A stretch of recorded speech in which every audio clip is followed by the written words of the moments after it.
সীমিত পরিসরে পর্যটক যাতায়াত শুরু হলেও তা নিয়ে খুশি নয় সেন্ট মার্টিনের মানুষ। তাদের দাবি, আশানুরূপ পর্যটক সমাগম না হওয়ায় এই ভরা মৌসুমেও লোকসানের মুখে পড়েছে ৮০% ব্যবসা বাণিজ্য। তাদের দাবি, পর্যটন নির্ভর অনেকের হাতেই কাজ নেই, ফলে আর্থিক সংকট কাটছে না দ্বীপবাসীর। একই অবস্থা পুরো দ্বীপে। নীল জলরাশি উপভোগ করার মতো সৈকতের কিটকট চেয়ারে নেই পর্যটক। দ্বীপের রিকশাওয়ালা থেকে শুরু করে ছোট বড় ব্যবসায়ী ও দোকানদাররাও পার করছেন চরম দুঃসময়।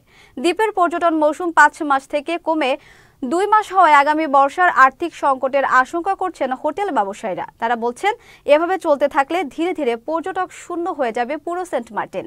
পর্যটন নির্ভর সেন্ট মার্টিনে পর্যটক যাতায়াত সীমিত সহ অন্যান্য সিদ্ধান্ত থেকে সরকারকে সরে আসার আহ্বান দ্বীপবাসীর।